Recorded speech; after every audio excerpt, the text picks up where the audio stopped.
Good morning. It's Louisa Carl Munson from the Barefoot Broadcast. I'm used to saying... nearly forgot, didn't you? Yeah, let me put you in. I'm a bit hot there if you want to turn me down a bit. Okay, I'm just turning Carl hot. down. I've got my my little my co-buddy for today. Is that beside me? Right. Let's Barefoot buddy. Your barefoot buddy. Did you think you were going to be my barefoot buddy? And people have been sending in pictures of their bare feet. That's not what this is about, right? Not really. Though Not I do have a podiatrist friend who might be able to offer Everybody some should have a podiatrist friend, shouldn't they? So welcome to the show. This is a brand new show, and the whole purpose of this is to just have a little bit of fun and keep the conversation going. Are you doing rapid blinking? I was doing that especially for Sarah, who introduced us to the concept over the weekend. I wonder if she's watching. So far, we've got a good morning from Owen Lloyd Martin, who actually is going to be on the show tomorrow. Mate, your incredible coverage over the weekend of where you live and the fires. Glad you're safe this morning. Yeah, absolutely. Yeah. And we've got lovely Jean. Hey, Jean. Good morning. From the south of Portugal. Thank you for joining us. So we have got, the whole idea of this is to kind of take from your original show, which started 13 years ago, called the Barefoot Broadcast. And back then it was a ruse to find myself a beautiful wife, as it turned out. Is that what it was? Well, it did work. Yes, it so did. 2010. I decided I would do a daily show with a new agey theme. Yeah. Which manifested on a platform. I mean, we've come a long way since Blog Talk Radio. I mean, Blog Talk Radio was good, wasn't it? It was a phone-in platform. I'm the wannabe host of a phone-in and have been for a long time now. Yeah.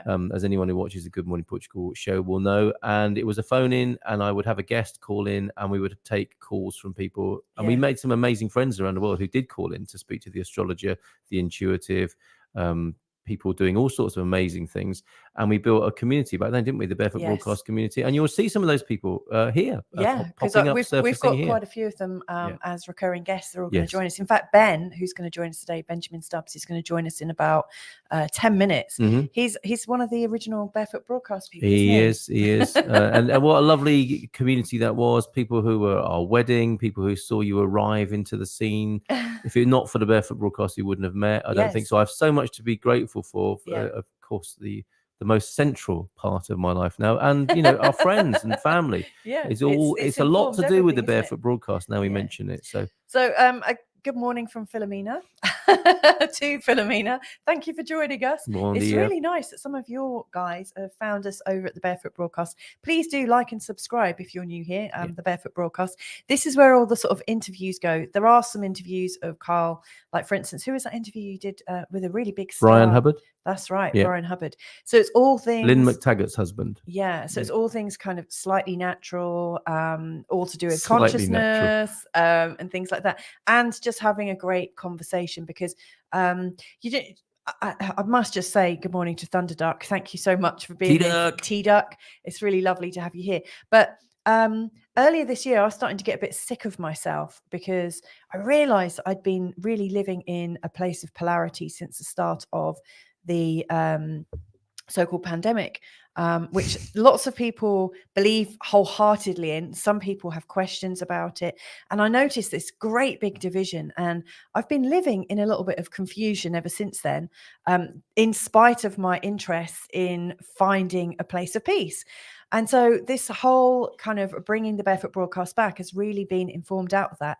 I want to give myself a chance to have these great conversations with people that may or may not agree with each other. But the important thing is to learn how to stay in the conversation, that we can still be friends. And we've got Sarah Taylor joining us from Viana do Castelo up in the north of Portugal. Good morning, Sarah. Thank you so much for the amazing work you did with us over the weekend. Great to see you both. Yeah, it was lovely. we had Sarah staying with us, and she is a really top coach. She's amazing, and she's really good. She's known as the block unblocker. So she gave me a few statements to work with. She's a human laxative. She is. She's amazing. I mean, that's probably not the best strap line, but no, maybe not. Sarah, what strap line would you like for yourself? So anyway, we've got Ben joining us soon, and the top question today is, what are we doing here? I thought we'd open it with a nice light one. Well, what are we doing here? Yeah. Yeah, what are we doing here? What is the purpose of human life? I think so. Right. Like, what is the point of humans? Do we have a purpose? Is like, the whole nature of, is there a soul, I guess, could come into that as well. What do you think? What's your first thought? My first thought is, why have I frozen on the screen? Yeah. Like, I'm so overcome by the proposition at hand. No, it's fine. I'm sure we're absolutely fine. Well, on a sort of prosaic, practical level, I think we're here to enjoy ourselves. And I don't mean that in a superficial way, as in, to just be hedonistically happy. Yeah. I think our birthright is to be unfolding, evolving. And the hallmark of that would be a sense of joy and happiness, the thing that humans are looking for. There's no question about that, is there? Yeah. So I think that is, we are here as part of the grand, as an aspect of the grand unfolding of this immense intelligence in which we find ourselves, which for some people is God, for others it's expressed differently. And of course, that's how it would be for humans. We're all out of our individual aspect of part of this consciousness. We would see it a different way. And sadly, then people get to fight over which is the right view, and forget that they're here to enjoy themselves, ironically. And that enjoyment, true enjoyment, I don't mean again, I don't mean hedonistically just pleasing oneself, but a pleasure that is holistic and universal. There are types of pleasure and joy for humans that do not hurt anybody else, that are enriching and bring this, that one of the markers that I think is going to be part of this program is that, let's do what makes us light, not heavy. Oh, I love that. It's that conversation about, is this making me lighter or heavier? There's a clue. Anything in our lives, are we getting lighter or heavier? I think when we're getting heavier, in any sense, that's a kind of what some refer to as sin. So I mean, and I know that's a trigger push button word, but anything out of alignment. We might as well go and hit some triggers right now. Should we just start with? Well, so what have you got some trigger rules? Have you got some ground rules? No, I just think be a human and don't say what be a you jerk. Gotta say. Okay, all right. Well, and I don't mean if we're going to trigger each other, then let's just stick around to clear up the mess. Yeah, okay, that's what I meant. That I like that idea. And when I say sin, I just mean falling out of alignment. Yeah. And some fallings out of alignment are grander and more devastating than others. Yeah. And of course, what do all humans want to do? In some sense, they want to get back into alignment and get back into their joy. Yeah. I think we are we not? I mean, things haven't got so bad on Planet Shit Show, as you sometimes call it, that has been, if it's a distant memory, it hasn't been forgotten. I think that's the overwhelming mission of most people, is to connect with their joy, however you might decode or see that. Yeah. I really like that. You raised quite a few things there, and I really, really love the kind of little pointer towards some of the technologies of access consciousness, the idea of, does this make me feel lighter versus heavier? I mean, if you think about things that you absolutely love doing, the chances are you will feel lighter rather than heavier. And when you think about the things you absolutely hate doing, like it might be doing the taxes, it might be going to like a SEF appointment. That's where a lot of people have been. They've been in your show first, haven't they? So they're worried about government appointments and things in terms of moving where they're living. And these kinds of things can make you a lot heavier, just the thought of them. So I think there's some real truth in that. Now, is that what are we doing here? That's kind of like, how can we make it better for ourselves? Sarah's saying, yes, stick around to clear up the mess instead of all the mic drops and walks. I love that. Just because I do that in the opening titles doesn't mean I'm going to. Well, that was Carl acting. It was very good. Yeah. He's very entertaining. Well, the other thing about, I would say, there's something to be learned, isn't there, from SEF and taxes? Yeah. It's like death and taxes. It's like that's the Portuguese version. There's only two certainties in life: death and taxes. In Portugal, it's Seth and taxes. Yeah, we're referring to the Portuguese the immigration authorities. Now, there's in human life, in human existence, and I think there's probably more or less at different times of human history. And some would argue these are the best times to be alive, and also, of course, they're the only times. So, what are you going to do? But these situations where the heaviness comes in are part of our journey as well, aren't they? Which is like, how could this be lighter? How am I being in these situations?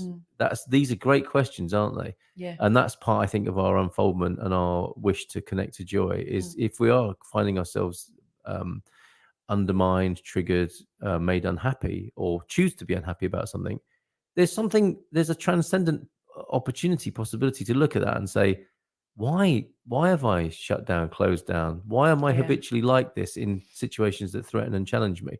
And in that is the access for more joy and lightness, rather than the other option, which is like, yes, this does suck, stink, and I intend to be unhappy about it for the rest of my life. That is quite a life sentence, isn't it? Yeah. So much of that resonated. So like the first thing, I just want to kind of refer back. You were talking about religions about 5 minutes ago. Now, it's easier, I think, to believe that there's a divine purpose for us being here when you've got like a religious framework, because at some level there is, in fact, Ben is here. Give us the thumbs up, Ben, when you're ready to join us, and I'll bring you on. We're talking about God, and he appears. He's ready. He's raring to go. He looks amazing as well. He does. So let's bring our friend Ben. Sorry, I got a pre-cough out the way. I don't know if you heard that or not. I don't know. Your Barnet. You look amazing, Ben. Oh my Long time no goodness. see. Thank you. I have picked a more flattering light. I always try that. It's a nice light. Cause I've got have you French door? No, patio doors. Patio doors. Next Lovely. patio doors. Welcome back to the Barefoot Broadcast. Oh, it's so good to be back, people. So good to see you. It's really nice, isn't it? It's so lovely. So we were just talking about like our question for today, which is what are we doing here? And one of the things that's come up so far is that, like, I think if there's a religious context, there's often, sorry, Carl, you've got a logo in your face. Shall I just take... No, it's all right. Okay. Is it a bit like stroking the lucky cockerel on my show? Yeah, maybe. Okay. Anyway, if there's a religious context, it's sometimes, and I will move the names down for next time because I can see that's eating into you, Ben. No, it's fine. It's just on my chin on mine. It's popping up my chin on there. And it's covering the others. Sorry, yeah. If there's a religious context, like it's easy, isn't it, to kind of like there's a framework to believe that there is a purpose for us, because a lot of religious texts have this kind of doctrine or a great story about what it is, like our creation story. But I guess for people who maybe don't have a religious belief system, what is their creation story? Like, are we just an accident? Like, what's happening? Like, what are your immediate thoughts to that question? What are we doing here? Do you know what I do love? Is the first show you invite me on for this question is the biggest question of them all. And I was like, what? Well, it's to be honest, it's not hard. It's not easy to answer in probably a few minutes. I'll try my best. Come on, you can do it. In 2 minutes, I'll share with you what I've come to. But obviously, as always with everything, like if we asked a child what the purpose of life was, it'd be very different to a teenager, to very different to someone in the 20s, someone in the 50s. So my I'm at 41. This is where I'm at. So I've always thought that, because for me, I see that if I'm kind of surmising it, that we're here as a game, in the sense of we're here to enjoy the contrast of life. We don't know love until we know hate. We don't know light until we know dark. So that for me is like, I hate saying the playground sense. People say there's some awful things going on, which there is. But what I mean, I'm trying to use the lightest term to use, but we've come for that the enjoyment of the ride of it. And I know it's really cliche. Is it Bill Hicks that says it? That talks about it's just a ride. It's just a ride. Yeah. And I think that is kind of it. Now, from a bit spiritual point of view, we're here to fix the world. But what I've realised is when we go and try and fix the world, it just becomes can we swear on this? I'm not sure. Yeah, sure. Yeah, it becomes a clusterfuck. Because then we'll get lost in the shadow and lost in the Illuminati and and we get all lost in that because we're trying to fix it. And actually what I've realised is as we become more like individual in the sense of what I found making my life better and my life happier, then I can make the difference within this realm. But the problem with mass media and mass communication is we see every little bit of shit. So it makes it visually a million times worse than what it probably is. And then we get lost spiritually, give up. Do you know what I mean? So what I've thought is, if I come back, then I can see so much beauty around me and shit as well.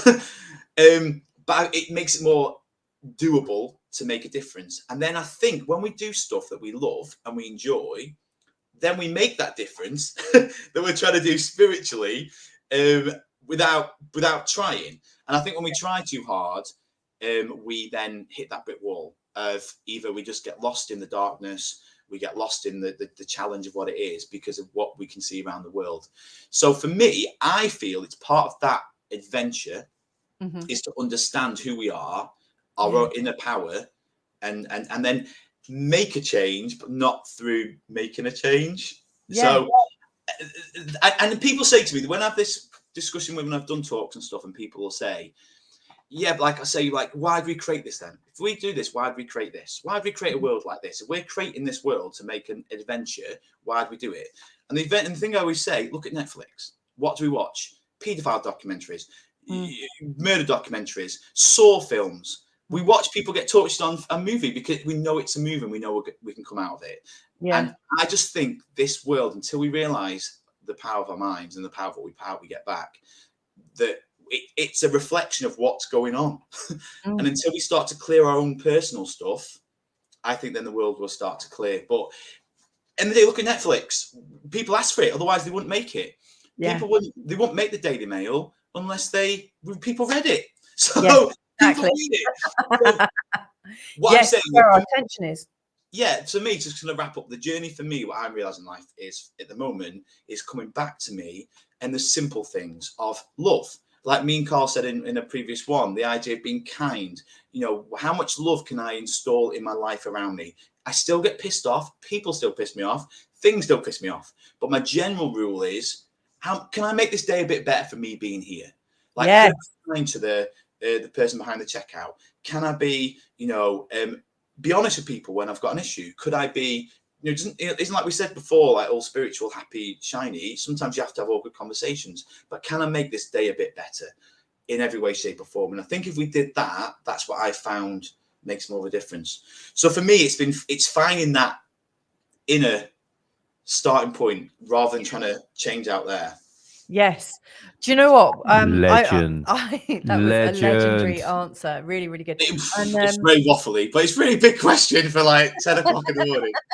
I actually wrote internally and externally. So, because that's what I heard from you, so it's very easy. Like all our focus is on the external, isn't it? Like you say, the news, Netflix, etc. It's like, look at me, look at me, look at me. And you're right. I mean, this is why I wanted us to kind of start the show again, because I was getting bogged down into that whole scrap of that's wrong, that's bad, that's evil. If only people see this, everything would be okay.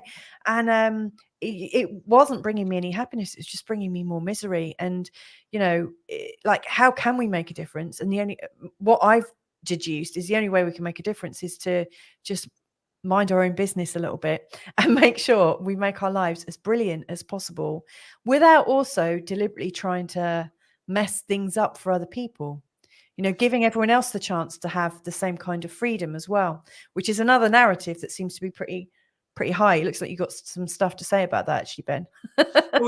So yeah, because it's just really exciting topic, because for me it's this thing of the spiritual realm and even some sides of the political spectrum, probably the either side, left and far right as well, is the kind of like we want the best. If you look at the core of everything, like me and my dad, last election were very politically opposed. But if you look at the core of everything, the far left and the far right, let's just use politics for a second. They all want the same thing. They think that their thing is better. They think something's going on. Oh, there's this going on. Oh, well, no, there's this going on. But deep down their core, everyone's core is they want a better world. That is it. And if we start to see, it's about softening this political polarization and not just political polarization, everything, religious polarization, everything. But we've got to be that change. We've got. That's why I like at the moment Robert RFK. Is go for politics, as he's saying, look, we've got to start finding a common ground rather than screaming more left at the right and the right screaming more at the left. We've got to start going, well, why are the right so angry? Why are the left so angry? You know, and that's what I think our job is taking a step back and realizing, what can I do? So with politics, so the biggest thing we find with anything is cognitive dissonance. That's what causes. That's why when we go on a rampage of that's wrong, that's evil, people just will stick their heels in because they don't care. They're going to get their belief is this. Until we soften it. Like the example I always use is the 2017 election. I was very pro Corbyn. I was arguing online with everyone. Come on, he's the right decision.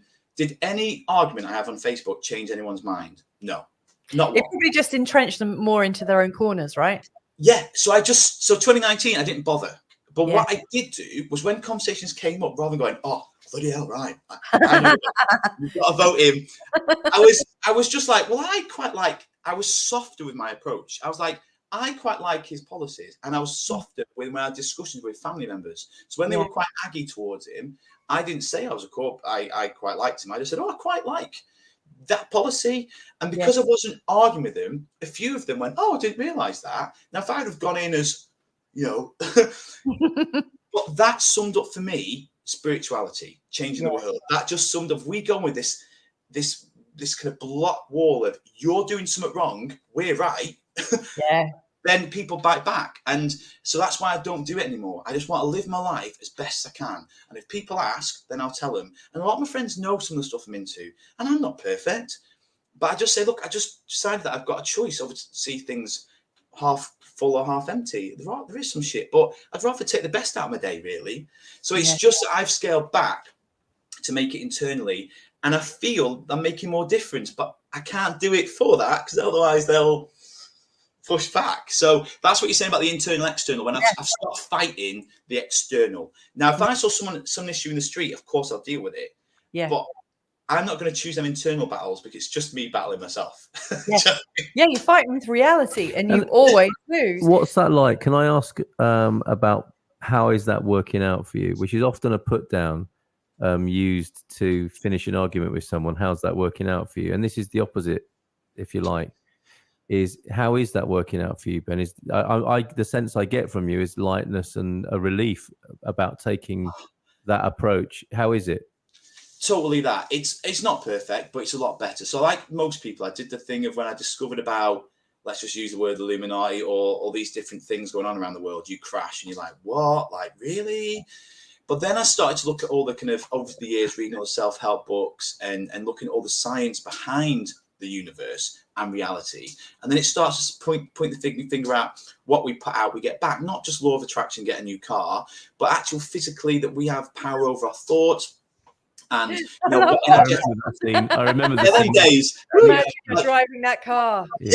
But the premise is there, and I think obviously it was made. Secret was very cleverly done to make it more packageable to sell, and it did. Of course, it did. It sold very well. But the principle of it was that if you look at any science, any metaphysics, quantum physics, that they all have the same feel. That that what we put out, what we expect to see, we get. So from a science point of view of just our brains and our eyes, we can only perceive 2% of reality. 98% we can't. Our eyes, actually, our brain makes up a lot of the side stuff. It makes up because it just focuses on what it needs to focus on, because it shows us what we expect to see. So even that starts to back up what we expect to see, we see.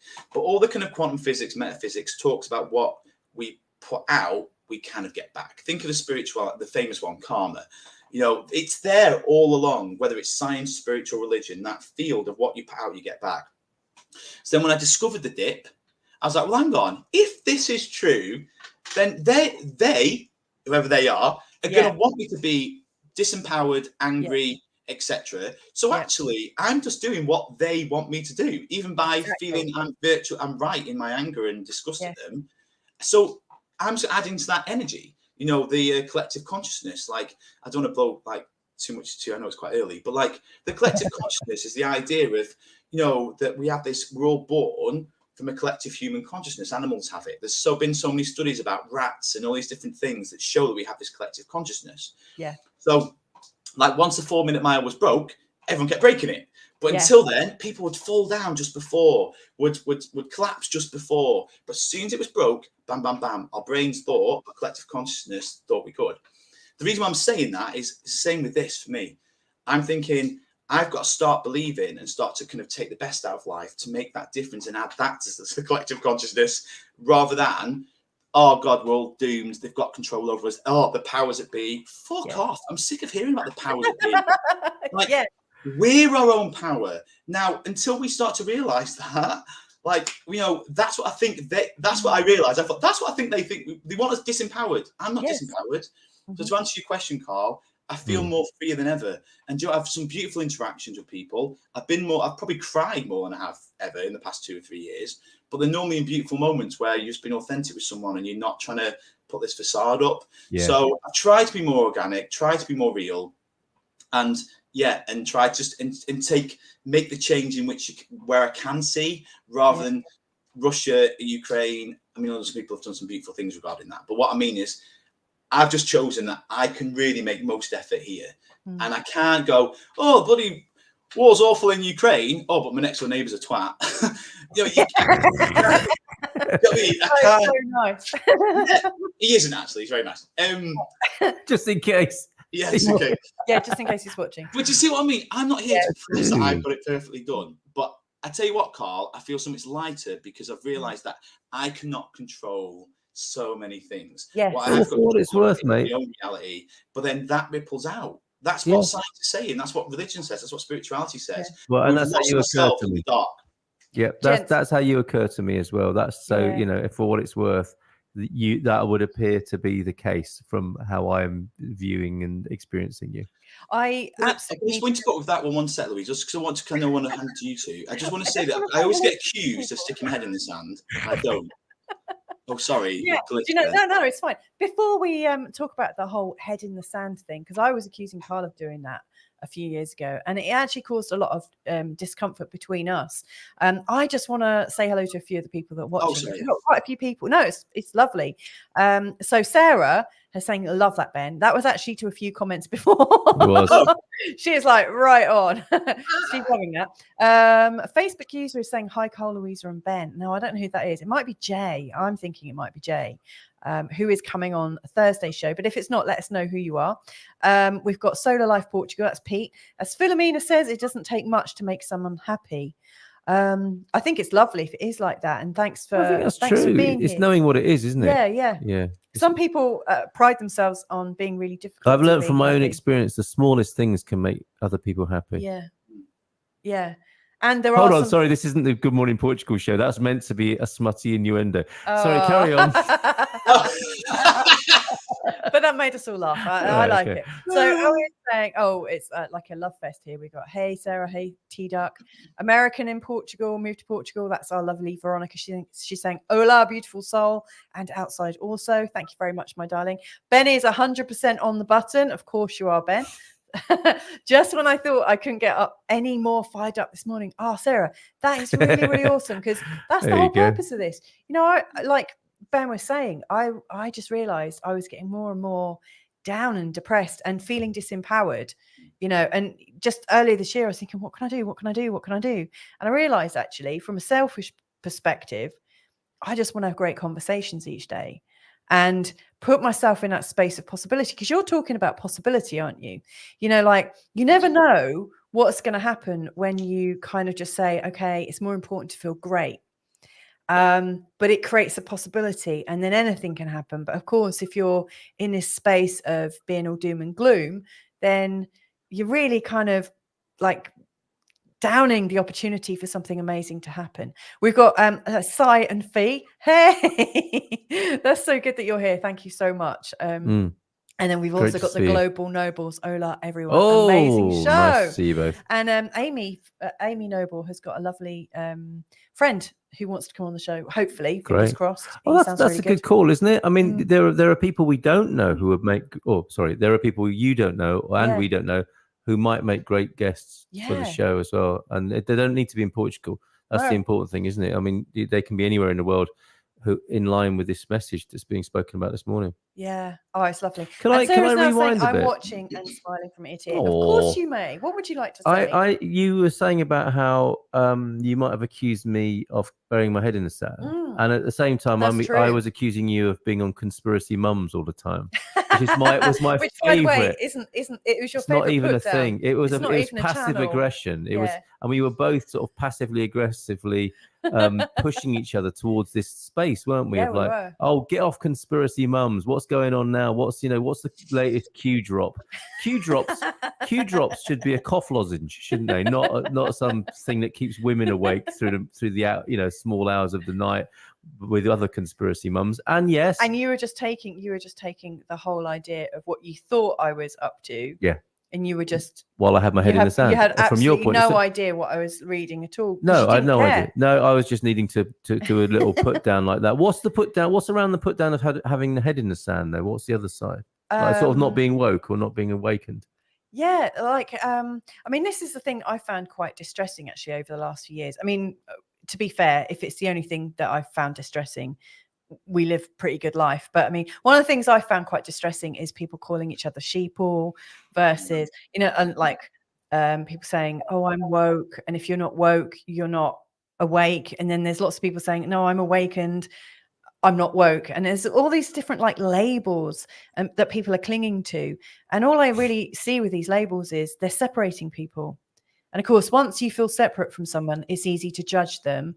And of course, when you're judging them, it's then easy to justify, like when you behave in an atrocious way. Othering, yeah. When you're othering, it feels completely justified to do that. Like I heard someone in a recent conversation saying, look, if that's the way people feel about this, they don't deserve to have an opinion. They don't deserve to be listened to. And that to me is like the most shocking level of disrespect that I've come across in this last few years. Yeah, I don't want to speak to people like that. No. Oh no, hold on. But I mean, at some level, I think, oh my God, do I want to be in the same sort of like room as that person? But actually I do, because I want to explore why somebody might feel that if I have a disagreement with them, or if I don't necessarily agree 100% to what they're saying, that somehow I don't have a right to have a comment on it. That seems a bit extreme to me. So I'd actually like to be in the room with people. And actually the people that I have heard this from are really, really nice people. And I just think it's their fear and also this moral superiority that I think they may well have been coerced into. And you're right, Ben, it's across both sides. and if it gets attached to their emotional core of justification, that's where I think a lot of this is. If it's to do with unhealed areas of life being, then that is the absolute turbocharge, isn't it? Not only am I right about this and you're wrong, but what I haven't distinguished is it reminds me of something really painful for me that helps me double down on this particular issue. I mean, what I want to do in those situations is just say to them, "Oh, grow up," and then smile in a really playful sort of way, and hope that that's an opening for, it's that. And I like it because I say this because I like it when it's done to me, and thankfully I've got deep enough relationships with some people who can say things like that to me, like, "Oh, grow up," and then smile, and I think, oh yeah, actually, yeah, I am being an idiot. And you never know how that's going to go, do you? But that's the context I would like to be in, is where we are, like we were referencing before. When it gets to that stage, it's like, hold on, let's have a time out here. Something's, everyone's doubling down. Can we just get, like Sarah I'm sure she won't mind me sharing this over the weekend, said something about, how about we let each other off the hook here? Yes. Oh my God, Sarah. This is going somewhere really destructive. Yeah. Can we just stop for a minute? We can come back to it. We're not saying don't ever talk about it, but it's like, we're all a bit charged up and triggered now at a point where probably a rest is better than keeping going. I think you got some really good points. I think with everything, if we just come back to the core of what everyone is so vehemently, so kind of irate about on both sides, is they want the world to be better. Yes, of course. Yes. And if we do that, that's the first step to soften in them scenarios. That you go like, look, my mum and dad's best example. Beautiful man. Some of his political opinions, I was like, Dad, but then from my point, misinformed. But what I mean is, but he's obviously only heard from a small part of the media that he reads. So of course he's going to have that opinion. So then it's not me for judging him. He thinks this decision is going to be the best decision for the best of everyone, for his grandkids. Yeah. And I think it's the best, for this decision. This is the best decision. So when we take that, firstly, that stops it. And, it softens that kind of towards people that are on the other side screaming and shouting. But that's where we've got to start as a spiritual community, start making that and stop using words like sheeple. Even the word spiritual community, I don't feel part of. I don't always feel part of. Yeah, because of that exact reason. But if you look at everything can see, you can soften everything. Let's go back just, for example, like the Q stuff, right?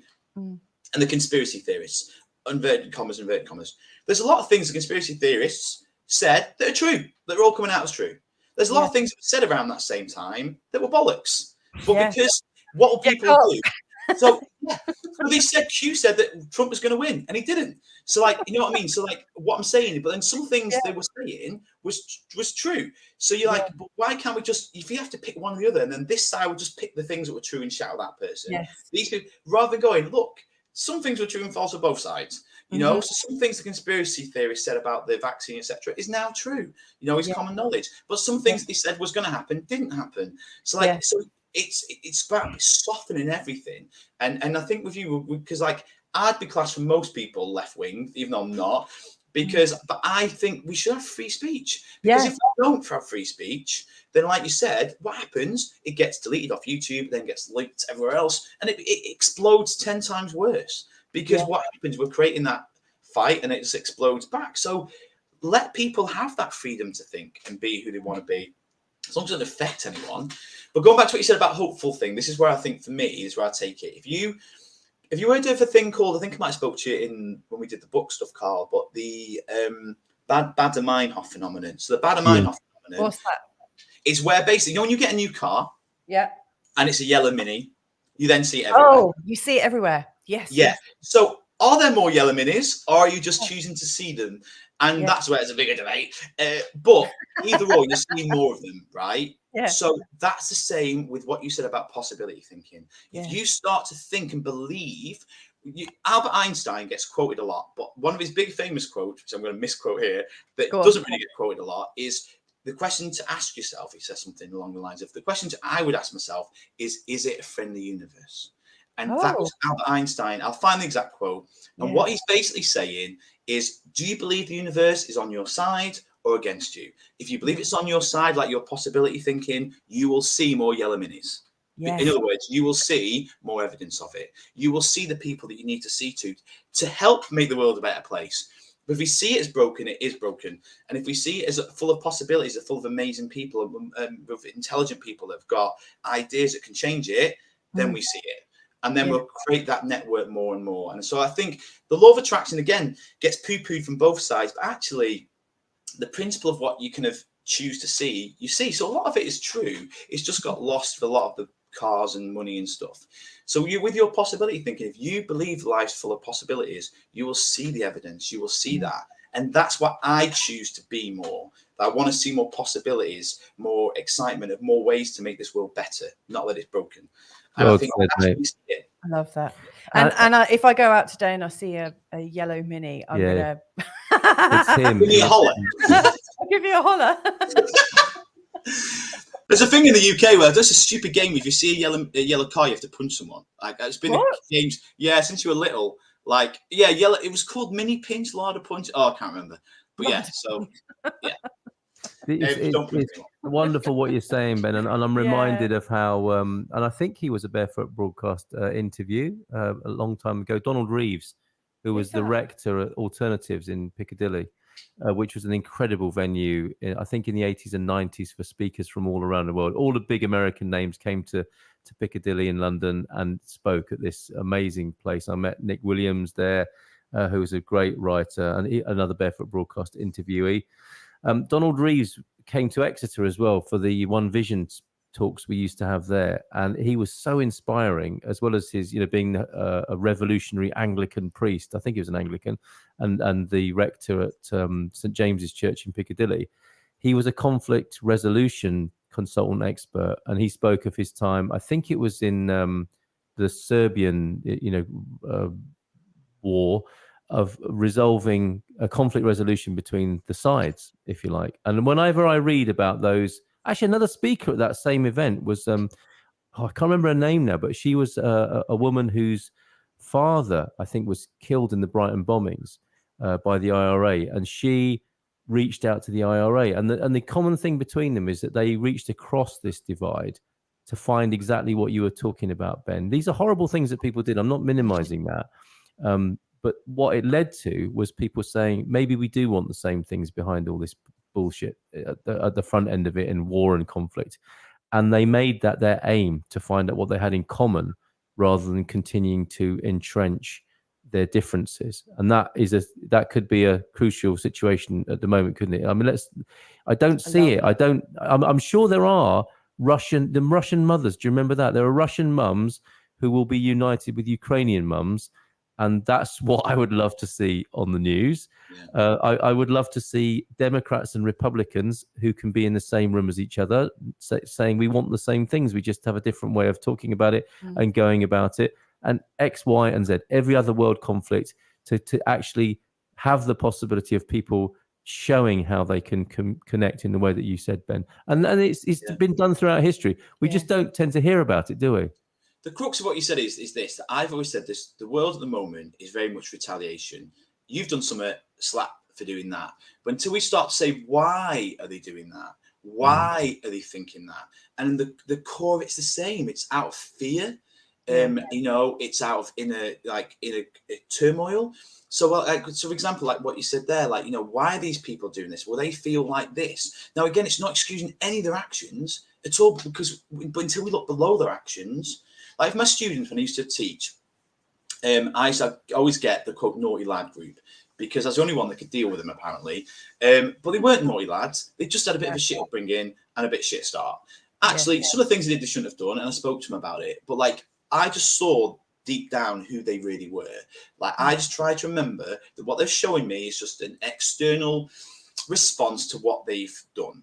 But over time, they started to trust me. They eventually opened up, and you could get a bit more out of them. And then when I spoke with them and I found their stories, I thought, no bloody wonder they're doing what they're doing. One was a dad had kicked him out. She's got a new missus. His mum was an alcoholic. His granddad had died. And he wasn't telling me out of woe. And I'm not excusing how they were behaving, but I thought everyone deep down wants to be a good person and wants to have a good life and wants to be kind and loving. So if they're not, there's something going on. And until we start to make that our first port call, rather than just slapping everyone for doing what they're doing, we were just going to keep slapping each other. Left slapping the right. But we've got to say, why are the right so angry? Because they think this. Okay, well, that's not the case. So, for example, a lot for me is like being part of the gay community, being I'd be classed as gay. This kind of the homosexual agenda, and I'm like, really? I just want to get on with my life. Is it an agenda? Is it but then I've got to understand why they think that. Yeah. Why do you think that? Well, it's everywhere. Well, okay, the rainbow flag. Fair. Yeah. So what is the issue? I'd rather discuss it and let them have free will. If they think there's an agenda, that's fine. But don't attack me in the street. And that's the difference. We're allowed to have. If you're home, if you don't like gay people, that is your free will, and I'm giving you free will not to. But it shouldn't affect my life. I should be allowed to walk down the street being who I am without you saying to me how you feel. And I think that's if I was sat with a homophobe in a room, I'd be like, mate, you've got free will. I'm not here to tell you to like me. All I'm saying is, can I just be left alone? And I think then he can have his opinion. Do you know what I mean? No. But what they're finding is they're not allowed their opinion.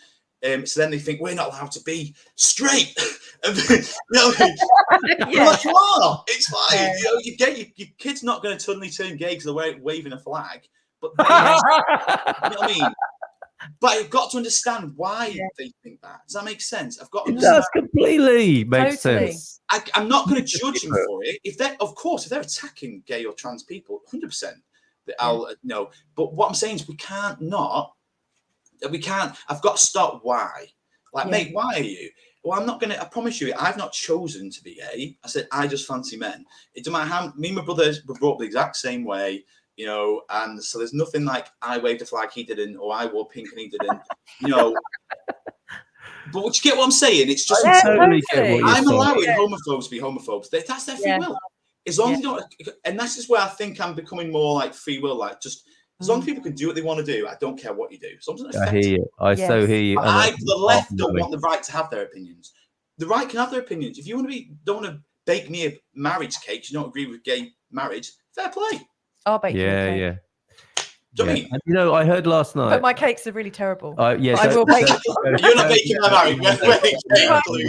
You might wish that I hadn't. People have their things they're good at and their limitations. But I get the point. I was listening to a phone in last night, and the presenter said, "Yes, what and why?" Because someone had said, "What X, Y, Z?" You know, and sorry, that doesn't come out very well because Y is a letter as well as a question. But those two words, what and why, they are a great intervention, aren't they? So you kind of, well, hold on. So you got a homophobic person or a woke basher or somebody feeling affronted by seeing a pride flag, and you say, hold on, what are you talking about? And it's good to get the clarification, isn't it? Well, what do you mean? What do you mean? Yes. And not in a hostile way. I just need to understand what you're talking about here. And then, as you've said, Ben, why do you think that? Well, that's interesting. I'm interested to know. Let's see what we're talking about here, and I'm really genuinely interested in why you think that. And that is a so much richer life to me than that. You're wrong. You're wrong. Then that's it. Yeah, and I think the media have had a massive role to play in this, because I think they are. I wonder if there's a lot of kind of fake people on both sides pushing at the extremes, so that, like, you know, when you see a flag, you associate it with more than it actually represents. And that's why you have to talk about the why. And similarly, when you see somebody, like we had somebody on Carl's show referring to MAGAs as maggots the other day, which we took offense to because, you know, in the same way, when you feel like you've got the moral high ground, you do that sort of thing. Like, you dehumanize people. And it seems to be like the far sides are, like it's like they've taken this view and it's been handed to them like, this is what this word represents. And there's a whole load of value judgments, and it may or may not be true. And most likely, I think it's not true. We've got a few. Punch and Judy, isn't it? I mean, when I was a kid, there was the Punch and Judy show, which was like the symbol of, you know, it's not really nice to. They were hitting each other, so you could see it wasn't very nice to hit each other. But now that whole Punch and Judy show has come from the beach, hasn't it? And the UK coastal towns. It's now the media, isn't it? You know, there's who's the crocodile with the sausages now? That is really good. Mr. Punch and poor old Judy. These are now personifications and kind of archetypes in the media, aren't they? It's not just on the seafront. It's well and truly a puppet show. And I suppose the question is, if that's the puppet show of the media, who's got their hands up inside? That's the way to do it. Who's got their hands up somebody's bottom? So we've got some more comments coming in. So Owen saying, yes, it's just another source of division. That came in quite a while ago, actually. Ola Owen, problems are not stop signs, they're guidelines. Oh, who's that? Is that Simon? I like that. Yes, it's really, really good. And they've also said Fiona plays that game when I'm driving. So I think that's the game where you punch or a pinch. Wow. I felt a bit weird when no one got it, but it's a or a mini, you've punch. Well, these guys are doing that in the UK. We're getting and also US equivalent. The slug bug, the beetle in California was the hit your friend. Like, when you saw it, Carl. Any color. So brutal. They've always got to take it another stage, haven't they, Americans? Oh my goodness. Right, I just want to sort of like backtrack a little, because we started off with what are we doing here, and it's kind of gone to the whole thing about I guess where our focus is, you know, what are we focusing on, and I'm wondering what's the link between the two. It's this unfolding. We all like puzzles. Like, we all like games. We all like kind of, who's done it? And I think it's part of the thing is unraveling this game of what we're here for, discovering love, discovering hate, so we can discover love, discovering communities, discovering laughter. You know, I'm not trying to oversimplify it, but for me, I've always thought that I've always loved adventure stuff, games, puzzles. That isn't this conversation perfect for the question that we're unpicking stuff as we're discussing, and we're finding stuff out and figuring out, oh, it was like, you know, it was a Colonel Mustard in the library with it, you know. Isn't that part of it? It wasn't Professor Plum, was it? It wasn't Professor Plum. No. It's always Colonel Mustard. I never liked him. So the truth is, we don't bloody know. But that's the thing. They're just characters with personas, just like all these people we see in media and in the political stage. None of us know them. None of us have any direct experience, and yet we have held these views based on what we've been told. Yeah, that's bonkers, isn't it? It's worth checking, isn't it? Yeah. Do I really think that? Or did I learn it? You know, did I just pick it up and run with it? It's just everything. If we took anything from like discussion, and I try and remember it myself, is look, let's just look at both sides, and no one's 100% perfect, and no one's 100% right. Like, for example, like going back to MAGA, like, you know, them days, and all that's still going. You know, when you're against establishment, you can see why people were like, well, I don't want Hillary Clinton's. You've got to understand why people. Not everyone that voted Trump was right wing, you know, white supremacist, homophobe. They weren't. That's the truth. They weren't. So why would they vote? They might as well be. If you talk to some people, they might as well be all of those things. That's the interesting. That's what the left did. But I think, Louisa, you're absolutely spot on. There's a far extremes that make it that then people then become, that's woke, or they're right wing, they're racist. And I think all we're doing now is find that point. And that's why I like Robert Kennedy. He's discussing this openly in the forum, whether he gets in or not. Is you've got to start going, whoa, like you said, what and why? Why are you angry towards this? Okay, I get that. You think this? Okay, of course you think that. And that's what people want. And they realize we've got so much more in common. And I think that is the key, isn't it? Like, we've got so much more in common than we have. That's the interesting thing, isn't it? We've got, I mean, it's better than 80-20, I would say. Most things you can distill to 80-20. But I'm pretty sure we have at least 80% in common with each other.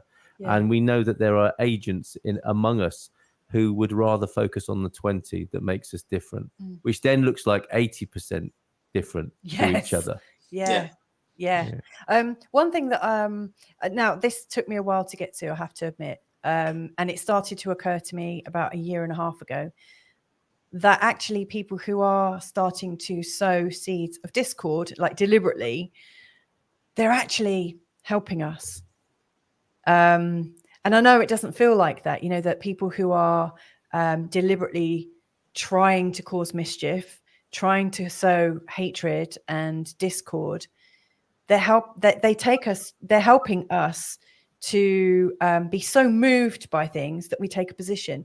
And of course, I think when we hold any position, at some point it starts to hurt us. And like Carl was saying, you know, how's that working out for you, that position that you've got? I know that when I have a hard position, it starts to alienate a lot of people from my life. And also I start to feel things in my body because I'm holding the energy. Energy is fluid. It's not meant to be held. It's meant to flow through you. You're meant to be moved by something and evolve. And of course, when we're holding things, it's hurtful. Like, I mean, I always look at nature, and right now it's peeing it down outside. But like plants in their life cycle, they're supple and they're moving. That's a sign it's a healthy plant. Once it starts to get hard and it starts to dry out and it starts to desiccate, which is very much like people who are really, really rigid in their views, that's part of the death cycle.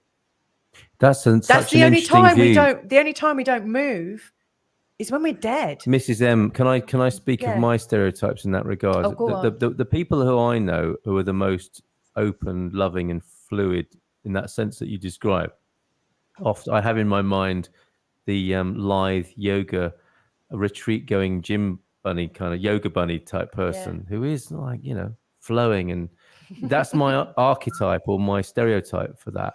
And then when I think of like,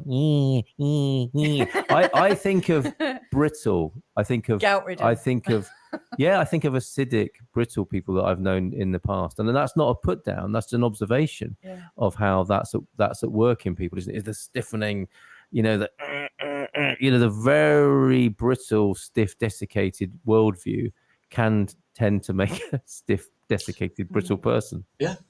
I think it's left and right wing over these last few years. And you can, and also you can, and heavier. And it's a continuum, isn't it? Because some of the most annoying people I know are those yoga bunnies, because they're so loose and fluid. They've gone to another jellified extreme. And sometimes what's interesting with the brittle people is they get so tight and brittle they explode. Yeah. And something comes from that explosion, which then brings back softness. So these aren't terminal states necessarily, are they? They are work in progress. Everything's a balance, isn't it? It's like if you think about it, if something starts soft, you leave outside, it will harden up. Something's hard, it will soft, and we kind of naturally nature finds balance. And if you look from my visual observation, look at any right wing. Really, I'm usually only left and right wing. It's easy to visualize at this moment in time. It is, but the angry right wingers, like conspiracy theorists, all that stuff. They use, for lack of a better word. Ones that I know aren't healthy. They look like shit, and they don't feel good. No, they don't look well because they're angry all the time. Same with the far left. They're angry all the time. They're shouty. They're all at these marches, screaming and shouting all the time. And I'm like, are they happy? And so it's not a judgment. I'm just saying it's a visual observation that I've seen. And I think you're right, Carl. Everything needs a balance. We need to be low. Also, we need to have a backbone. And I've had, like I said, since all this, past probably 2 or 3 years, I've had more awkward conversations with people where I've called people out for what I disagreed with, or I've felt like I've stuck up for myself where I wouldn't have stuck up for myself before. So you need that balance. I think that's all it is. We just need to soften and, like I said, just come to the middle ground and go like, right, hang on. Why are we so angry? Okay, that's valid. You would be angry if you thought that. Why are you angry? Oh, because they're attacking the street. Okay, right, okay. Well, let's look at this. Why are we getting so angry? And I think that's where I feel the future is this coming together of the two sides of everything. Just seeing people from the core point of why are you doing what you're doing? You think this is going to make the world better. That is it. Thank you for trying to make the world better. I don't agree with how you're doing it, but thank you because that is your core.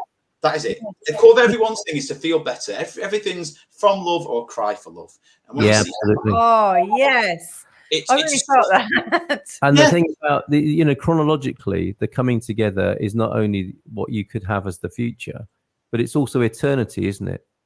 So we in our sort of rational chronological state as human beings, which we're encouraged to be, it does look like that's a future state.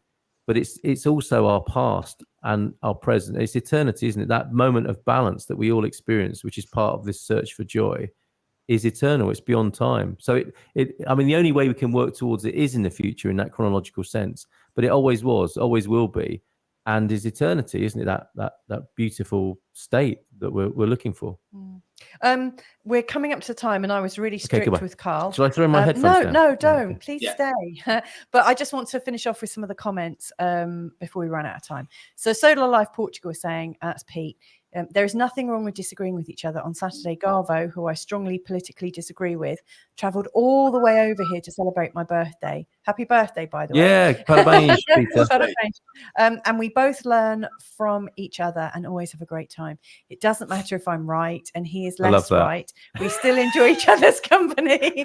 Not everyone that voted Brexit or Trump was xenophobic, but it's difficult to find the ones that aren't. And Pete, there's a reason for that. It's because for you, it's not a yellow mini yet, but you might find but it's also, I mean, bloody right. These are the reasons ballots are private is also really important, isn't it? My mum and dad never used to know how each other voted. I love that. That's beautiful, isn't it? And they could share if they want.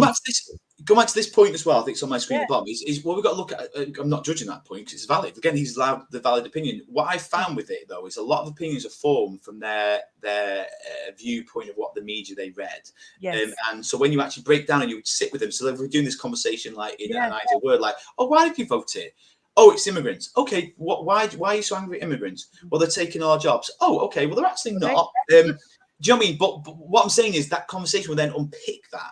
The day of Brexit, quickly, I know we're sorry. The day Brexit vote, I was teaching, and I was teaching these lads, and a lot of them were old enough to vote, as they were apprentice lads, and most of them had voted leave. They were discussing it, and I was like, "Oh, why have you voted leave? Just interested?" And they were like, blah blah blah. Some of the stuff that came out, because obviously the type of lads that I was teaching were probably from families that had been reading similar things or hearing certain things or believing certain things. So I was like, oh, okay, but did you know actually they pay more in tax? Oh, no, I didn't. Did you? So I was just softly telling them some facts, and 2 or 3 went, oh, I wish I'd voted that way now. But I wasn't judging them for it. But what I'm saying is, just to go to that point, sometimes that's what I'm saying, it's about softening our attack of them, not that this person's attacking them, is actually why they voted that way. They thought it was the best option because they thought the immigrants were taking their jobs. And that was some woke academic brainwashing in action there. The woke teacher steps in and I'd be classed as woke. I was just telling facts. It was just facts. Yeah, but that would. Can you imagine that being retold in the Mail online? You would be the woke teacher fired for telling students how to vote. Gaslighting students. Yes. I know, for telling. But they're allowed to free will, aren't they? Sorry, I've just died. No, it's really funny. Sarah saying, what if we hit the reset button every morning on any point of views we held the day before? Oh, Sarah. Well, yes. That's right. Yes. That's Anywhere where I'm being judgmental, I destroy and uncreate that thought. Pot, all 9. Boys, povads and beyonds. Very good. Thank you, Sarah, for that reminder. That's amazing. American in Portugal. So Veronica is saying, amazing book, which sounds bad, but is really about the fact that humans find solving problems as rewarding. So while you're in a problem, and the bigger it is, the bigger the reward. Yeah, I would agree with that. And Sarah saying to Veronica, move to Portugal, bingo, and wow. Last thing, the book is about where to direct your problem-solving abilities. It's called How Not to Give a meaning take. I love the idea of that. Meaning take what you give your limited amount of energy or That's 2. 2. Yeah. Yes. So anyway, I think we've kind of come full circle. I read that was the last book I read. Was it? Because I wanted to read something that was not what I would normally read. For Yeah. that reason. And there was a lot of really good points in there. And actually, it was quite spiritual. But he was basically saying that. He was saying, look, why are we so angry at everything? Like, choose your battles. He's basically saying, choose your battles. And not give a about, but he said, like, why are you bothered what that person says 2 weeks ago? Like, why are you giving so much care to that? So it was a really good book. So I recommend it. Fantastic. Great. So any last burning thoughts before we go, boys? Well, why not try that? If there's some homework, what about Sarah's comment of today? Like, oh, I mean, how revolutionary would this be to instead of your go-tos about, I mean, we tend to structure our days and lives, don't we, according to what we think is true for us. Mm-hmm. And it might be we could live a day without that framework and structure, without coming to terrible harm. I suspect it will be an interesting day, and maybe even a freeing day to do that. Like the story I've told too many times probably now of my dog walk in the mornings, and thinking to myself, I hate this walk. And then I realized I designed it and had been doing it for the last 50 days, and that I could just walk in a different direction. It's that sort of thing, isn't it? It's like, hold on a minute. Why do I even believe that? Why am I holding on so dearly to that particular idea or framework or rut in my life? But when you keep remembering that, it's because it's your kind of inner guidance. We've all got instinct. We're all animals, just nudging you, like, yeah, that was a really good thought. To go what you said is to kind of nudge on that homework. Is I think what you said, Louise, was brilliant before about how you said you felt. So I'm pointing where you are, but probably not on the outside. No, that's right. Was that right? How it made you feel, and that is the key. So if someone says something and you feel that, I've got to say something, I'm like, right, Ben, I'm not always there. So Sarah's spot on. I'm like, Ben, right, hang on, wind your neck in, cocker. Wind it in. Like, is it worth this? Are they just saying something that's triggering something in me? And is it just I want to say something to prove myself right?